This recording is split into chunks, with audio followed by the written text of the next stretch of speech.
Jumpa lagi bersama saya Dedi Susanto.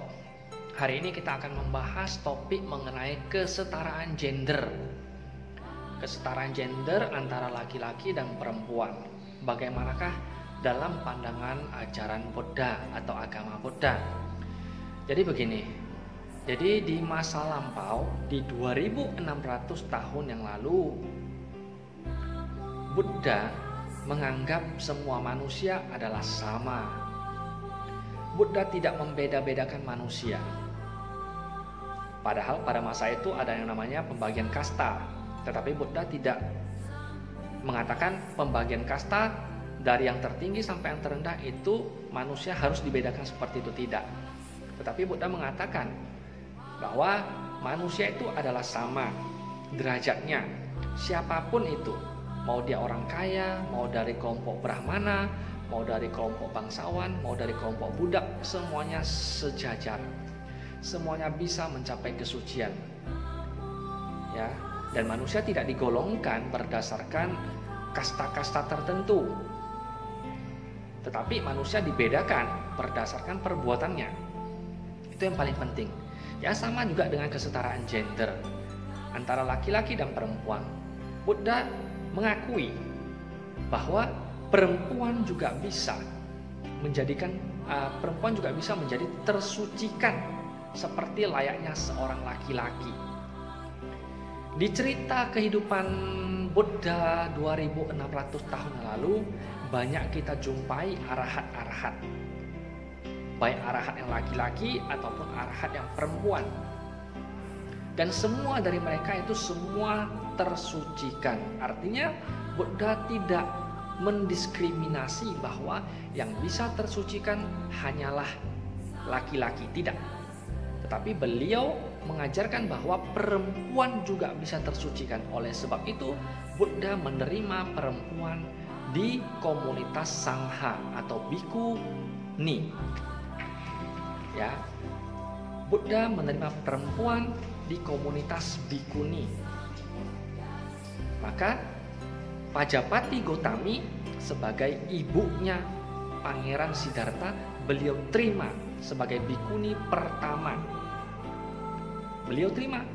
Artinya Buddha melihat ada potensi dari Pajapati Gotami untuk menjadi seorang arahat. Maka beliau terima padahal dia adalah perempuan.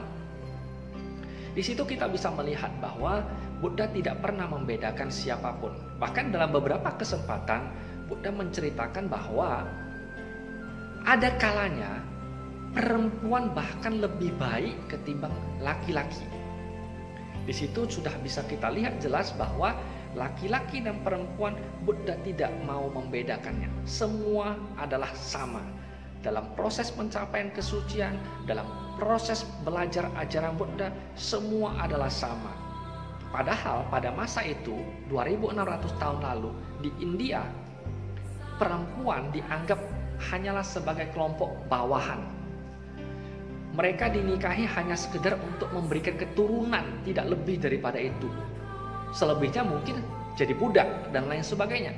Tetapi Buddha mengangkat derajat mereka. Buddha mengangkat derajat mereka setara dengan laki-laki.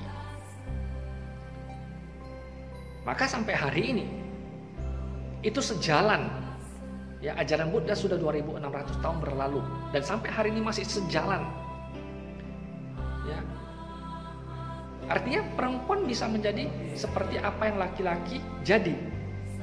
Perempuan bisa menjadi bos, perempuan bisa menjadi pengusaha, perempuan bisa menjadi wanita karir dan sebagainya. Itu semua setara, kita setara. Jadi tidak ada yang namanya pembedaan antara laki-laki dan perempuan. Jadi di dalam ajaran Buddha selalu menganggap bahwa perempuan dan laki-laki itu adalah sama. Ya, jadi kita tidak membedakan berdasarkan jenis kelamin, kita tidak membedakan berdasarkan golongan kasta, tetapi kita membedakan berdasarkan perbuatannya. Manusia kotor atau bersih, tinggi atau rendah itu hanya dibedakan berdasarkan perbuatannya. Ya, mungkin saja bisa kita katakan kalau manusia yang sifatnya jelek ya itu kita bisa kategorikan sebagai manusia yang tingkat rendah. Hanya sebatas itu, tetapi kita tidak juga boleh menyepelekan mereka. Ya, karena Buddha mengatakan bahwa orang yang paling jahat sekalipun suatu saat, suatu ketika mereka bisa mencapai kebuddhaan. Anggulimala membunuh 999 manusia, akhirnya mencapai arhat, bisa kan? Ya, bisa juga. Ya, walaupun tadi kita membedakan berdasarkan perbuatan, tetapi Buddha juga tidak mengajarkan kepada kita untuk menyepelekan orang. Karena sejahat-jahat apapun orang itu, kelak dia juga bisa mencapai kesucian atau kebuddhaan. Maka kita disebut sebagai calon Buddha. Maka dalam pandangan kesetaraan gender, Buddha mengajarkan bahwa kita harus menganggap semua adalah setara. Laki-laki dan perempuan semuanya adalah setara. Jadi kira-kira itulah yang bisa saya sampaikan di pertemuan kali ini, di video kali ini. Semoga apa yang saya sampaikan ini bermanfaat bagi kita semua. Terima kasih.